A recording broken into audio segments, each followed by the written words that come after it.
લોકસભા 2024ની ચૂંટણીની તૈયારીઓ તમામ પક્ષો તરફથી જોરશોરથી ચાલી રહી છે। તેવામાં લોકસભાના ઉમેદવાર તેમજ કેન્દ્રીય મંત્રી પરસોત્તમ રૂપાલાએ થોડા સમય પહેલા રાજપૂત સમાજ માટે અપશબ્દો કહ્યા હતા, જેના માટે સમગ્ર ગુજરાતના રાજપૂત સમાજમાં રોષ જોવા મળી રહ્યો છે। ગાંધીનગરમાં રામલીલા મેદાન ખાતે 100થી વધુ ક્ષત્રિય સમાજના લોકો એકત્ર થયા હતા, જેમાં ક્ષત્રિય સમાજના આગેવાન રતુભા ચાવડાએ કહ્યું કે પરસોત્તમ રૂપાલાજીએ રાજપૂત સમાજ માટે જે અપશબ્દ વાપર્યા છે તે બિલકુલ યોગ્ય નથી અને ચલાવી પણ નહીં લેવાય। તેના માટે 100થી વધુ સ્થાનો પર અમારા સમાજ દ્વારા ફરિયાદ નોંધાવવામાં આવશે।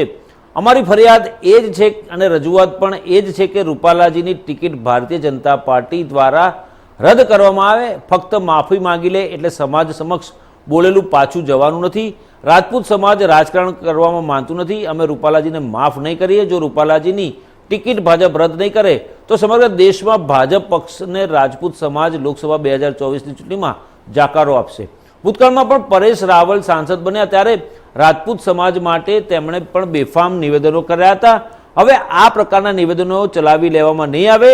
જો ભાજપ પરસોત્તમ રૂપાલાની ટિકિટ રદ નહીં કરે તો રાજપૂત સમાજ ઉગ્ર આંદોલન પણ કરતા અચકાશે નહીં।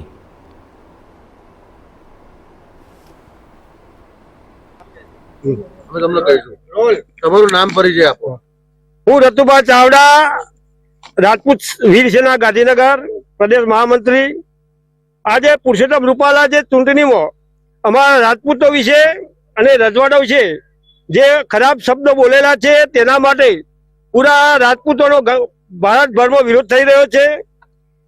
અમે આ અમારે અસ્મિતાની જે યુદ્ધ એના માટે ખોટા હમણાં પેલા કર્યા છે, એના માટે રાજપૂતો જંપીને બેસે નહીં। અમે કોઈ રાજકીય પાર્ટી કે પ્રચાર માટે ભેગા થતા નથી। અમારી માંગ છે કે રૂપાલાને ટિકિટ બી એની ટિકિટ બી રદ કરો। ન કે જો આજે અમે ભેગા થયા છીએ દરેક જિલ્લામાં અમે રૂપાલા વિરુદ્ધ એફઆઈઆર ફરાવીને ગામે ગામ રાજપૂતો મક્કમ થઈ ગયા છે। અને આજે અમે જવા દઈશું માફી માંગી એટલે માફી માંગેલું કોઈ બોલેલું માફ થતું નથી। અને ગુજરાતભરના રાજપૂતો આજે સમસમીને બેઠા છે। આજે સર્વે અમારા હવાની રાહ જોઈને બેઠા છે। માફી માંગે બોલેલું પાછું જતું નથી। અગાઉ પણ જે પરેશ રાવલ બી અમારા સમાજ વિશે બહુ ખરાબ બોલેલા। માફી માંગી એટલે વાત પતતી નથી। આના માટે અમે જંપીને બેસવાના નથી। અમે કોઈ રાજકારણ કરવાનો નથી। અમારા સમાજનો સવાલ છે।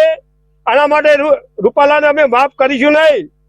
અને જો રૂપાલાની ટિકિટ મળશે, રૂપાલાની ટિકિટ રદ કરવામાં નહીં આવે તો પૂરા ભારતભરના રાજપૂતો ભલે ભાજપમાં માનતા હોય, કોંગ્રેસમાં માનતા હોય, કોઈ બી પાર્ટીમાં માનતા હોય, પણ કોઈ ભાજપને વોટ નહીં આપી એ અમારું આહવાન છે।